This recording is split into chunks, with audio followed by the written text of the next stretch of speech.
네, 안녕하세요. 워싱턴에서 벌어지는 각종 정치 외교 현안을 현지 시각에서 생생하고 객관적으로 전해드리는 인사이드 워싱턴입니다. 저는 신성호이고요. 오늘도 워싱턴 소식을 현지에서 생생하게 전해드릴 조지 워싱턴 대학 한국학연구소 김현호 부소장님 나오셨습니다. 안녕하세요. 네, 안녕하세요. 네. 어느덧 벌써 또 2020년 새해가 돼서 벌써 열흘 정도 지났습니다. 네, 뭐 그 사이에 또 굉장히 많은 일이 벌어졌죠. 글쎄 말이에요. 저희가 어, 워싱턴 정가 소식에서는 지난번 연말 정리에서는 이제 트럼프 대통령 탄핵이 의회 자체가 지금 점심 소강 휴가로 다 떠나 있고 또 뭐 민주당 측에서도 서두르지 않겠다. 그래서 1월 달은 좀 조용히 지나갈까 했는데 그렇지가 않네요. 네, 중동에서 아주 큰 사건이 터져서 뭐 전 네, 세계가 들썩거렸으니까요. 네, 맞습니다. 그래서 현지 시각으로는 1월 3일 한 일주일 전에 그 이란의 카심 술레이마니 어, 쿠드스 뭐 혁명 수비대 총사령관이라고 하는 그 장군에 대한 그 미군의 그 드론을 사용한 그 폭격이 있어서 이라크 현지 바그다드 공항을 이제 에서 내려가지고 이라크 현지를 방문하고 있는 이란 사령관에 대한 뭐 일부에서는 암살이라고도 하지만 또 뭐 미국 입장에서는 사살이라고도 하는 그런 공격이 있었고 네, 이 사령관이 현장에서 뭐 즉사하고 이 사령관 외에도 중요한 또 이란 다른 군인사들도 같이 사망한 것으로 알려져 있습니다. 그 이후에 현 이란, 중동 그리고 미 이란 간에 뭐 전쟁이 벌어지는 거 아니냐 뭐 여러 가지 일촉즉발의 상황이 전개됐었죠. 이거에 대해서 한번 좀 현지의 분위기나 이런 걸 한번 일단 좀 말씀을 해주시면 감사하겠습니다. 네. 그 처음 반응은 진짜 트럼프 대통령이 이번에 제대로 사고를 쳤다. 어떻게 이렇게 무모한 짓을 할 수 있느냐 이런 반응이 뭐 대부분이었고요. 그러니까는 네, 이번에 그 사살된 솔레이마니가 미국이 그동안 그 찾다 이번에 겨우 찾아갖고 사살한 게 아니고 이미 음, 부시 대통령, 뭐 오바마 대통령 때 그때부터도 이제 주요 그 타겟으로 네, 지목이 돼갖고 워낙 이제 그 이라크, 아프가니스탄 뭐 이쪽으로 나가 있는 그 미군과 미국인들에 대한 그 공격을 그 주도한 그 음, 사령관으로 알려져서 음, 뭐 가장 그 제거해야 될 타겟으로 꼽히긴 했지만 이 사람을 만약에 그 이런 식으로 공개적으로 제거했을 경우에 그 후폭풍이 워낙 크기 때문에 네, 어, 죽이지 않은 게 아니라 죽이지 못한 게 아니라 안 한 거다 참고 지켜본 것이다 이런 얘기가 있었는데 그걸 왜 이 시점에서 해필이면 음. 트럼프 대통령이 결단을 했을까? 이거 뭐 다른 의도가 있는 거 아니냐? 그리고 이 뒷감당을 어떻게 할 것인가? 뭐 그런 비판이 정말 거셌죠. 네. 그, 다르게 얘기하면, 저도 워싱턴에서 당시 그 전문가들 여러 의견들이 쏟아지는 가운데, 그 전임 그 오바마 행정부에서 CIA 국장, 그리고 중동, 그리고 아프간 총사령관 역할을 했던 그 페트라우스 장군이 나와서 한번 인터뷰하는 걸 봤는데, 네, 그분 말로는 그 솔레이마니 장군 자체도 중요하지만 그 옆에 있던 다른 장군들까지 이 사망을 따지면 뭐 미국으로 따지면 CIA 국장 플러스 뭐 중동 사령관 플러스 뭐 합참 의장 뭐 이런 사람들을 한꺼번에 다 그 제거해버린 그 정도의 그 중요한 인물들이었다 이런 얘기를 하는 걸 들었어요. 그래서 네. 그게 보면 거의 전쟁하자는 얘기죠. 그렇죠. 그러니까 한마디로 선전포고를 한 거나 마찬가지인데 네, 그래서 이거 바로 전쟁 나는 거 아니냐. 그리고 과연 이란이 어떻게 벌집을 쑤신 거다 이건. 그리고 이란이 어떻게 반응을 할 거냐.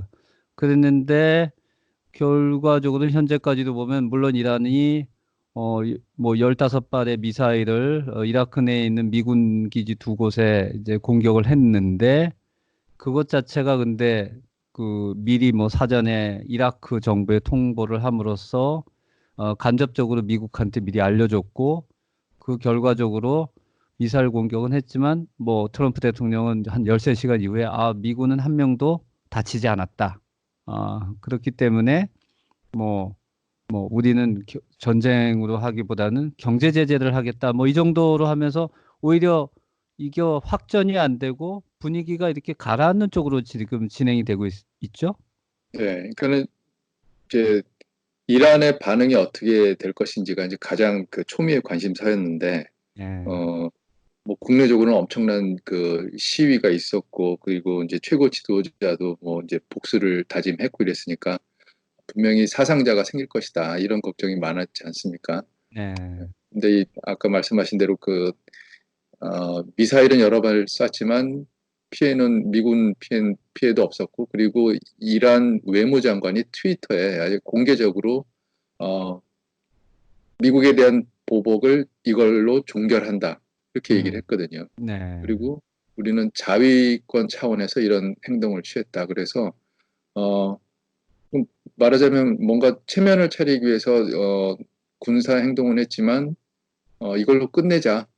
음. 예, 뭐 이런 메시지를 너무나 분명하게 보냈기 때문에 트럼프 대통령 입장에서는 글쎄요, 이, 이 발표가 나오기 전까지는 본인도 굉장히 조바심을 냈을지 몰라도 굉장히 여유 있는 표정으로 그 다음날 대국민 연설을 하더라고요. 네. 그래서 결과적으로는 뭐 다행이죠. 뭐 처음에 말씀하셨듯이 트럼프 대통령이 어떻게 보면 큰 사고를 쳤음에도 불구하고 그러면서 이것이 중동 전체의 제2의 뭐 미국과 이란의 전쟁 아니면 중동 전체 전쟁으로 넓어지는 거 아니냐. 그렇게 되면 뭐 세계 또 뭐 주식 시장도 폭락할 수 있고 여러 가지 뭐 우리나라 한국의 경우에도 지금 중동에 뭐 청해 부대를 파견하냐 이런 고민에 있다가 어떻게 해야 되냐 뭐 여러 가지 복잡한 상황이 연출될 수 있었는데 다행히 이것이 그 이상의 위기로 진행되지 않고 진정이 되는 국면이라는 측면에서는 다행인 것 같습니다. 그리고 결과적으로는 트럼프 대통령 입장에서는 뭐 어떻게 보면 상당한 본인의 그 위상을 강화하는 그런 계기가 된 것 같기도 해요. 네. 사실은 그 앞날을 알 수 있는 사람은 아무도 없을 테니까 트럼프 대통령이 이 결단을 내릴 때에는 분명히 뭔가 사실은 정치적인 도박을 하는 그런 입장이었을 텐데 음. 그럼에도 불구하고 이제 그동안 나온 뉴스를 보면 본인이 그 측근들에게 그런 얘기를 했다는 거예요. 그러니까 만약에 솔레이마니를 제거한다면 내가 이 11월 그 대선에서 재선에 성공하는데 이거 엄청나게 도움이 될 것이다. 그거 분명하다. 네. 인기몰이를 하는데 도움이 된다. 그다음에 솔레이마니를 제거하더라도 이란이 무슨 전쟁까지 가거나 이러지 못할 것이다. 절대로 그렇게 못할 것이다라는 어떤 그 확신을 가지고 있었다는 거예요. 근데 이제 그거를 증명할 수 있는 방법은 아무것도 없었지만 결과적으로 트럼프 대통령의 일종의 정치적 도박이 지금으로서는 상당히 기대했던 바대로 가고 있는 것 같고요. 네.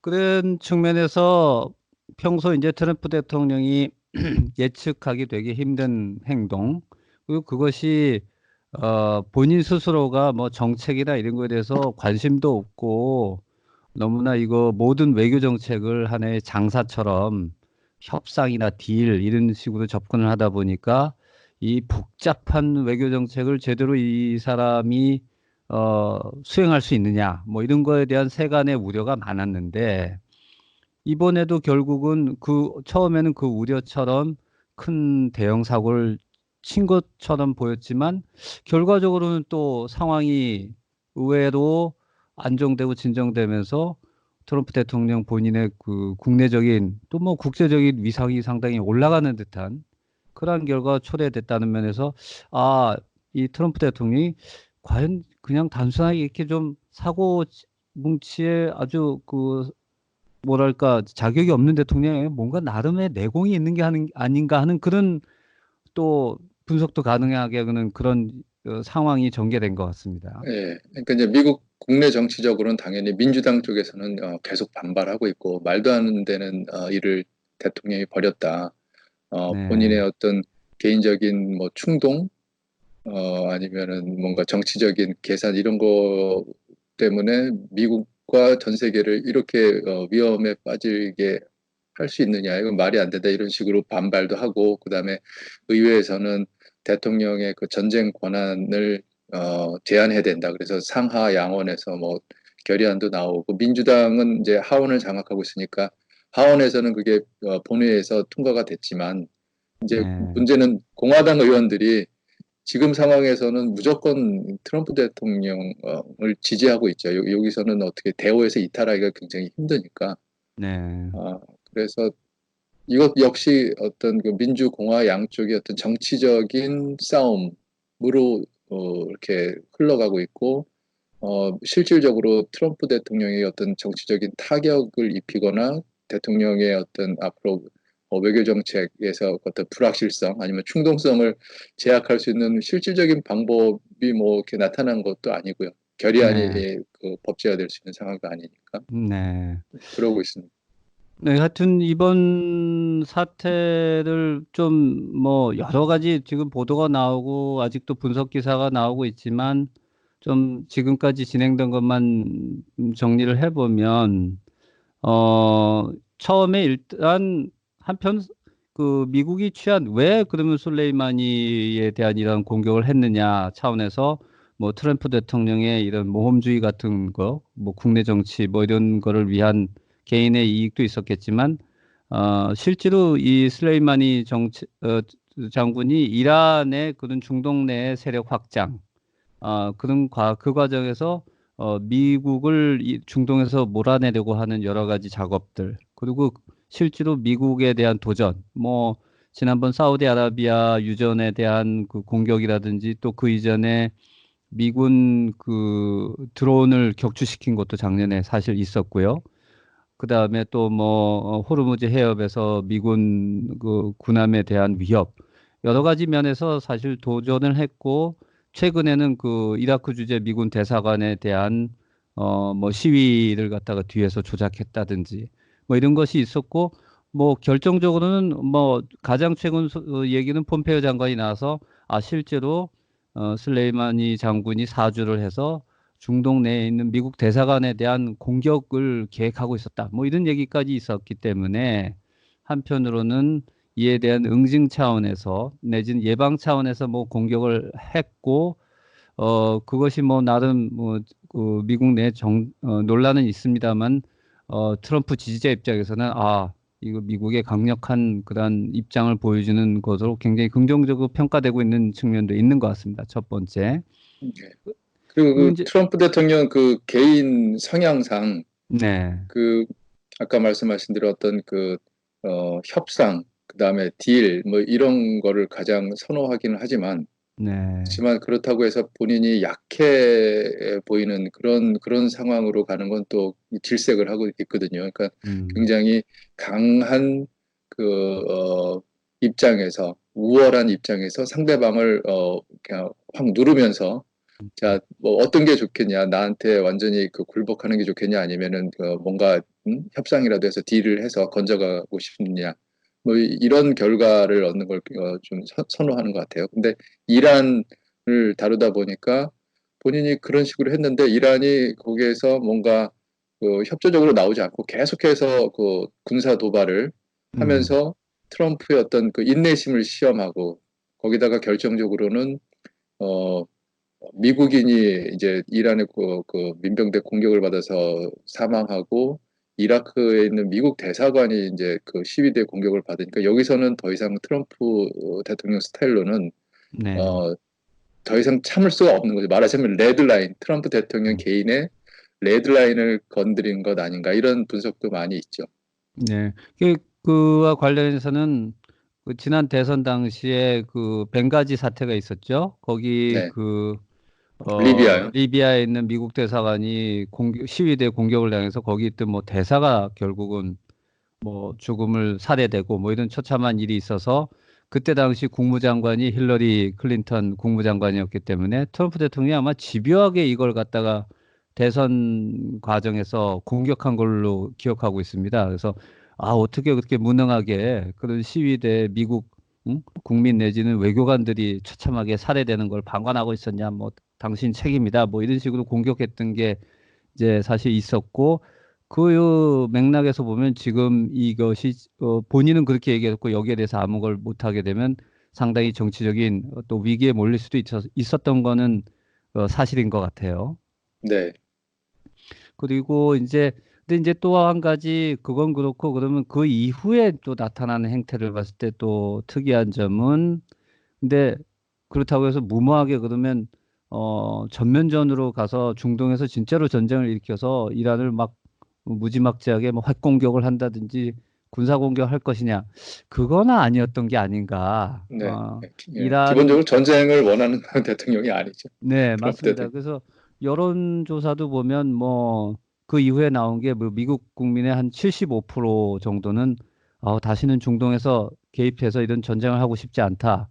심지어 일반이 그렇고 공화당 그러니까 트럼프 지지기반 공화당원 중에서도 한 60% 정도가 중동의 제2의 미국이 이렇게 가서 전쟁하는 건 원하지 않는다라는 여론이 있기 때문에 아마 당연히 그거를 굉장히 의식하고 있어서 뭐 전면전을 할 생각은 없었던 것 같고 또한 이란 역시도 미국과 전면전을 하기에는 너무나 본인들의 그 차이가 나기 때문에 부담을 갖고 있는 상황에서 그냥 적당한 선에서 지금 타협을 하고 양쪽이 이렇게 물러서는 모습을 보이고 있지 않나 하는 그런 게 또 나타나고 있는 것 같습니다. 네. 일단 이제 미국하고 이란은 그 정도로 마무리가 되면 다행인데 이제 어, 이 상황에 대해서 불만을 품은 이란 민병대나 아니면 무슨 그 관련된 그 시아파 뭐 테러 조직 이런 쪽에서 혹시라도 네, 어, 어떤 그 공격을 감행해서 미군이나 미국인이 이제 희생되면은 또 사태가 어떻게 흘러갈지는 모르겠어요. 이제 이걸 어떻게 관리할 수 있느냐 이게 이제 앞으로 관건이 되겠죠. 네.